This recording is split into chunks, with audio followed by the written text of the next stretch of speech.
이제 5월에 첫 거래일이 시작이 되는데 5월장에는 팔아야 될지 아니면 오히려 시장에서 무언가를 사야 되는 장인지 그에 대한 이야기도 잠시 후에 전해드릴 테니까요. 끝까지 함께해 주시기 바라겠고요. 여러분들의 궁금한 종목들로 문 열어보도록 하겠습니다. 유한타증권 김덕호 FA 함께할게요. 어서 오세요. 안녕하세요. 네. 벌써 이제 또 날씨가 더워졌어요. 그렇죠. 네, 맞아요. 전체적으로 이제 나가 놀려고 하니까 또 여름이 온다라는 생각이 드는데 투자자분들은 오늘장 어떻게 대응하고 있을지 한번 종목으로 확인해 보도록 할게요. 첫 번째 종목입니다. 파세코예요. 제가 바로 전에 이제 날씨 이야기를 한 게 이것 때문인데 날이 더워지면서 올해 창문형 에어컨이 대박을 칠 수 있을까? 뭐 이런 이야기들이 나오면서 오늘장 급등한 거거든요. 과연 파세코에 대해서 어떻게 보세요? 파세코라는 종목뿐만 아니라 요즘 증시도 어려웠잖아요. 저는 강한 자만 살아남는 2020년인데 여기에 날씨도 한몫 거둔 게 아닐까. 저는 이렇게 봅니다. 네. 강한 자만 살아남는 올해인데 그 안에서 날씨 관련주도 강한 자일 것이다. 뭐 이렇게 판단을 하셨어요. 그럼 투자자분들의 의견도 한번 봐야겠죠. 토론방으로 들어가 보시죠. 네, 실제로 많은 분들이요, 올 여름 불지옥이다, 뭐 엄청 습할 거다 벌써부터 걱정하고 있는데요. 지난 주말에 홈쇼핑에서 파세코의 이 맞춤형 창틀 에어컨이 매진을 했다고 합니다. 그래서 솔드아웃 때문에 이제부터 주가로 갈 때다, 뭐 이런 투자자들의 기대감이 반영되어 있거든요. 파세코 창문형 에어컨 어떤 제품이길래 반응이 이렇게 뜨거운지 우선 이 종목에 대해서 좀 전해주시죠.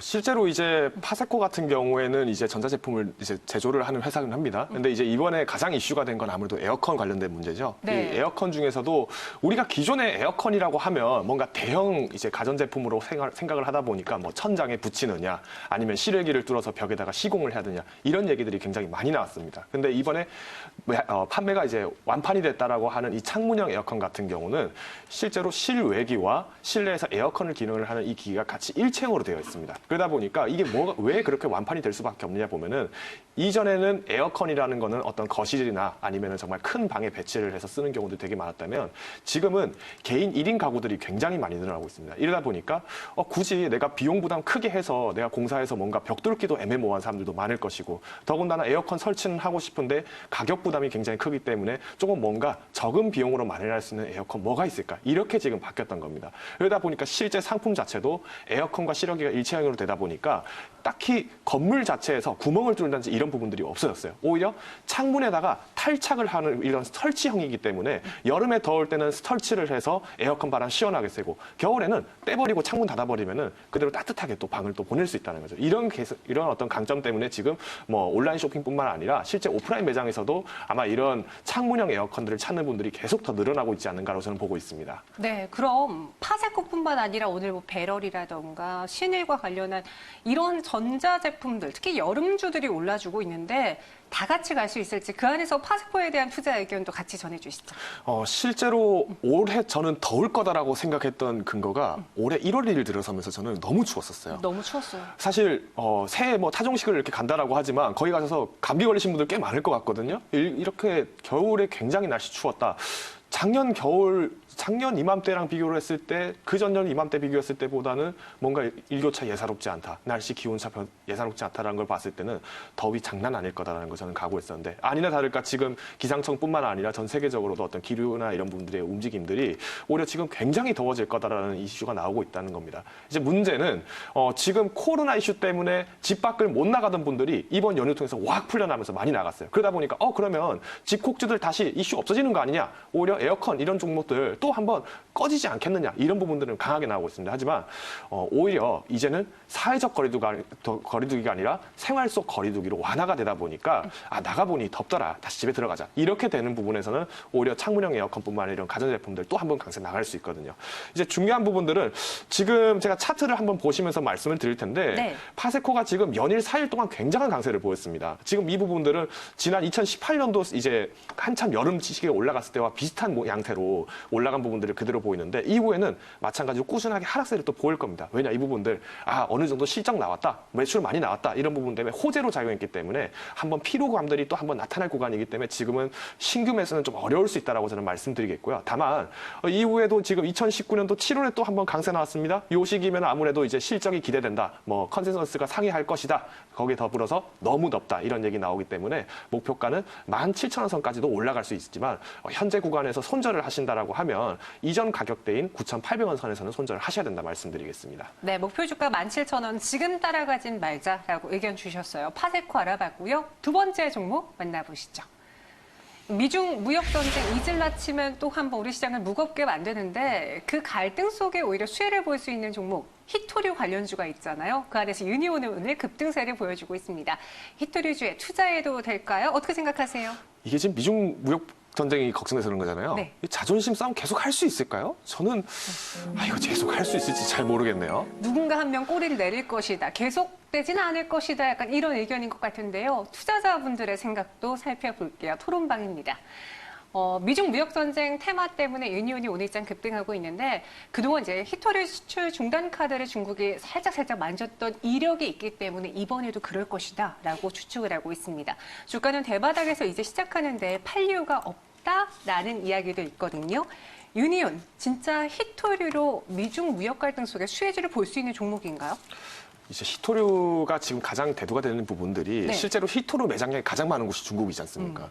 더군다나 지금 더 큰 문제는 이런 히토류 싸움에 대해서 지금 얘기하기 전에 앞서서 중국하고 미국의 지금 어떤 정치적 싸움들이 굉장히 크게 나타나고 있다는 거죠. 제일 큰 문제는 이번에 미중 무역 분쟁이 처음 터졌던 것도 2018년부터 터졌던 이유도 실질적으로는 양 두 이제 거대 국가들이 지금 실질적으로 실권 싸움을 하고 있다는 거예요. 패권 싸움을 하기 위해서 뭐 중국 같은 경우에는 AIIB 같은 어떤 아시아권 내 투자은행들을 설립을 한다든지 이런 자본금 뺏기 싸움을 계속하고 있었는데 문제는 지금 코로나19 사태가 터지면서 걷잡을 수 없이 불거졌고 이미 팬데믹을 넘어가서 이제는 북반구에만 있던 코로나가 이제 남반구까지 상륙했다는 이런 소식들이 나오다 보니까 지금 전 세계적으로 잇따라서 중국 책임론을 또 한번 거론을 하고 있다는 거죠. 이런 부분들은 지금 미국 무역 분쟁이 이전에도 마찬가지로 어떤 정치적 싸움, 어떤 실리적 싸움이 아니라 정치적인 어떤 이슈 때문에 부각이 되면서 미중 무역 분쟁으로 경제적인 부분까지 타격이 컸다는 부분을 봤을 때는 이 갈등 한 번 또 나타날 수 있다는 부분들이 한번 강조되지 않을까. 그럼 만약에 지금 히토류 가지고 싸운다. 그러면 가장 먼저 타격을 받을 부분들은 어디냐? 결국에는 IT, 5G, 전자제품 관련된 주입니다. 실제로 이제 2018년도부터 2019년도 넘어갈 때 당시에 이제 가장 미국 지수 중에서 타격을 입은 부분들은 나스닥 지수입니다. 그 중에서도 IT 섹터들이 굉장히 강한 하락을 맞았는데 대표적인 종목 하나 살펴보면서 말씀드릴게요. 우리 네. 애플 다 아시죠? 애플 같은 경우도 실제로 낙폭 보인 부분들 보면은 2019년도에서 2020년도 넘어가기 전에 한번 언제 낙폭 제대로 맞았냐? 바로 요 시기입니다. 2018년도 10월부터 해서 꾸준하게 한번 내려가고 이후에 또 미중 무역 분쟁 떨어지면서 또 한번 내려가고 이런 부분들이 계속 나왔기 때문에 결국은 미중 무역 분쟁이 터졌을 때 핵심 전략 가치가 있는 어떤 핵심 자원은 히토류다. 근데 이 히토류가 과연 중국에서의 어떤 들어오는 절차와 이 중국에서 미국으로 다시 반출하는 절차들이 원활하게 진행됐을 때는 유니온의 투자 전략은 가치가 굉장히 있을 거다. 하지만 이 부분들을 양 두 국가들이 마냥 쉽게 보기는 어려울 수도 있다는 부분을 한번 강조를 드리겠습니다. 네, 그럼 유니온에 대한 가격 전략 세워볼게요. 이 종목도요, 이슈 때문에 크게 뛰어오른 종목인 만큼 변동성이 좀 크거든요.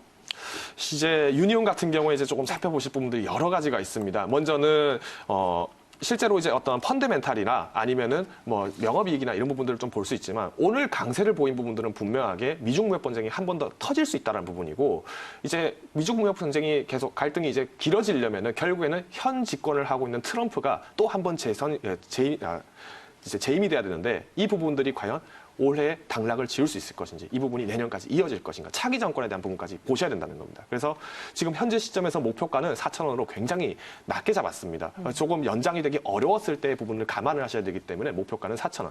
반면에 손절가는 이전에 올라온 폭만큼 전쟁 안 한다 하는 순간에는 다시 꺼질 겁니다. 그러면 3,200원 선으로 조금 비등하게 잡아보았습니다. 네, 목표 주가 4,000원, 손절가는 3,200원 제시했고요. 다음 종목 만나보시죠.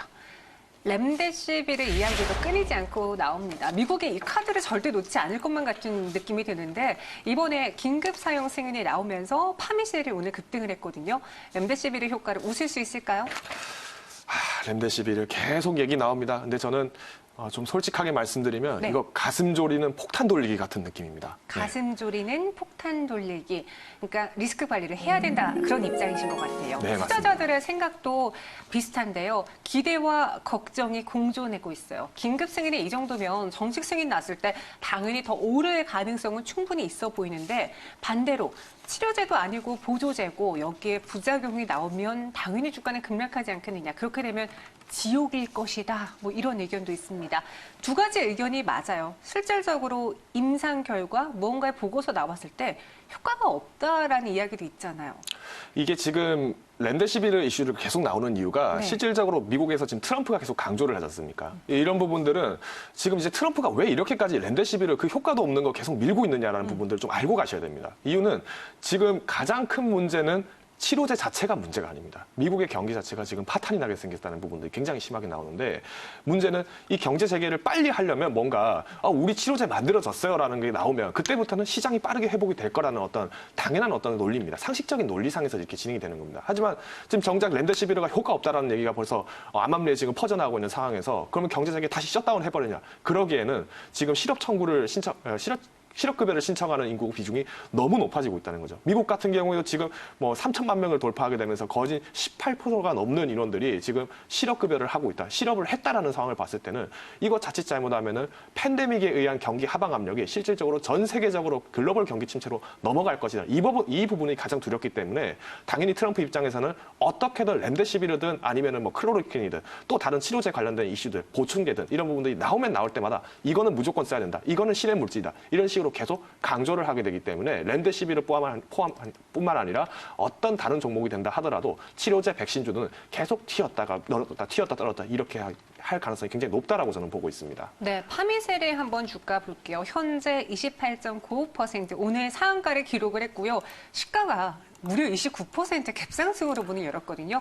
폭탄 돌리기라면은 어느 정도의 라인은 거둬두고 그렇게 익절가를 정해야 될 것 같은데요. 지금 파미셀 같은 경우에 가장 핵심이 렘데시비르지 않습니까? 근데 이 렘데시비르를 취급하는 미국 회사가 길리어드지 않습니까? 그러면 우리 지금 접근할 때는 길리어드 주가 같이 보면서 보시면은 조금 편하겠죠? 네. 실제로 이제 길리어드 차트 제가 지금 띄워놨습니다. 지금 보시면은 차트 움직임들이 굉장히 혼란스럽습니다.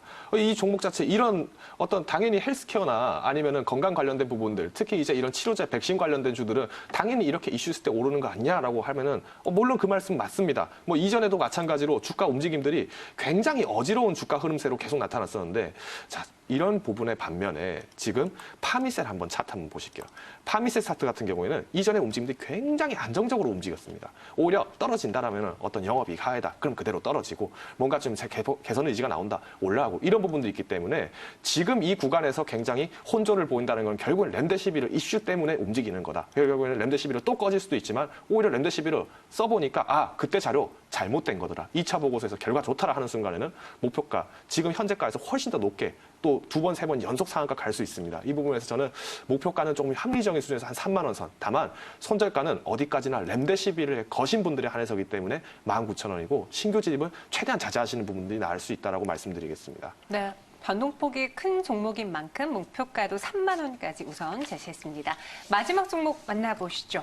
이 종목도 개인 투자자들을 굉장히 사랑하는데 갈까 말까 걱정되고 있는 종목이거든요. 대한항공입니다. 1조 원 규모의 유상증자 소식이 나왔는데 현금 확보가 절실해 보입니다. 대한항공의 주가 흐름은 앞으로 상승일까요? 하락일까요? 이 부분은 제가 딱 한마디 날카롭게 말씀드리겠습니다. 워렌 버핏이 왜 안 살까? 저는 이 한마디 딱. 워런 버핏도 안 사는 종목, 그만큼 가치가 좀 낮아 보인다. 뭐 이렇게 해석을 해야 되는지 투자자분들의 생각도 한번 저희가 확인을 해볼게요. 토론방에 들어왔습니다. 대한항공의 1조 유상증자, 유동성 자금 6조 원대가 필요한 것 같다라는 분석이 있고요. 근데 제가 궁금한 건 이 부분이거든요. 유상증자가 소식이 오늘 처음 나온 게 아니에요. 이전에 나왔기 때문에 그 이후로 주가가 하락하면서 하락에 반영이 다 된 것이 아니냐. 저도 약간 이 입장인데 어떻게 보세요? 실제로 유상증자가 지금 이루어지는 근거는 네. 아무래도 이제 증자를 했다는 건 결국 회사 내 자본 자체를 굉장히 늘려놓겠다는 거지 않습니까? 이 자본 늘리기는 결국에는 회사의 자본이 어느 정도 있고 규모가 있어야지 대출을 받더라도 좀 더 큰 금액을 받을 수 있는데 그러면 증자를 하려고 해도 증자를 할 때 들어가는 어떤 법인에 대한 어떤 자금이 있었을 때 증자를 할 수 있지 않냐? 맞습니다. 바로 이 자금이 어디서 왔느냐? 지난번 대한민국 정부가 이제 항공업계들이 굉장히 타격이 크다라고 얘기했을 때 거기 더불어서 대한항공에 대해서 1조 2천억 가량의 어떤 기반 자본이 되는 부분들을 지원을 한 부분이 됩니다. 그러다 보니까 긴급 수혈을 한 부분을 오히려 나는 이걸 받아서 좀 더 자본 확대시키겠다. 그리고 대출 최대한 받아서 지금은 생존 자금을 최대한 버티고 이후에는 또한 시장 회복되는 거에 따라서 탄력적으로 반등하겠다. 이런 근거로 하다 보니까 지금의 1조의 유상증자는 어떻게 보면은 하나의 마지막 비장의 카드를 지금 꺼내든 게 아닐까 저는 그렇게 보고 있습니다. 네, 그럼 대한항공이요. 유상증자 소식이 나오고서는 연일 하락하긴 했습니다. 하지만 18,000선의 전저점은 깨지지가 않거든요. 가격 전략 어떻게 세워볼까요? 실제로 지금 아까 워렌 버핏이 왜 안 살까 이 말씀을 드렸냐면 실제로 이제 우리가 이제 황금 연휴 기간에 이제 국내에서는 증시장을 닫았지만 미국장은 계속 오픈을 했었습니다. 이때 지금 버크셔 해서웨이에 있는 이제 회장 워렌 버핏이 항공주는 지금 85% 가량이 지금 굉장히 어려울 것이다. 자칫하면 파산의 위기가 있는 업계 현황이고 이 말은 뒤집어서 얘기하면은 전 세계적으로 항공업계들 자체가 굉장히 상황 좋지 않다. 만약 살아남는다면 기적이다라고 얘기할 정도로 굉장히 어려운 시점이라는 겁니다. 근데 지금 우리는 대부분 대한항공이라는 이 종목을 어떤 식으로 접근하냐. 사실 시장 회복에 따라서 어떤 여행업이 발달할 것이다. 회복될 것이다. 이런 기대보다는 한진칼에 대한 지분 싸움이 어떻게 될 것이며 한진그룹이 어떻게 싸워나가면서 그 안에서 차익 먹을 것이냐. 이걸로 지금 모르고 있다는 거죠. 자, 그러면 대한항공 보시는 게 아니라 이제는 차트를 한진칼 같이 보셔야죠. 한진칼, 대한항공 실질적으로 두 종목에서 차트 흐름 보시면은 높고 낮은 폭의 어떤 진동폭들은 오히려 한진칼 높습니다. 이 말은 대한항공은 이미 죽은 종목이다라고 보고 있는 반면 한진칼 지분 싸움 때문에 어쩔 수 없이 사고 있다. 이런 모습을 보이고 있기 때문에 대한항공 같은 경우에 현 시점에서 목표가는 굉장히 낮게 잡고 있습니다. 21,000원. 오히려 손절가도 19,000원. 작게 가셔야 된다. 차라리 내가 지분 싸움을 하겠다면 한진칼로 넘어가셔라라고 저는 말씀드리겠습니다. 현재 갖고 있는 매력도를 따져봤을 때는 대한항공보다 한진칼이 조금 더 우세하다라고 의견 주셨고요. 대한항공의 목표 주가는 21,000원 제시했습니다. 네, 여러분들의 궁금증에 도움이 되었길 바라면서 지금까지 김덕호 FA와 함께했어요. 고맙습니다. 고생했습니다.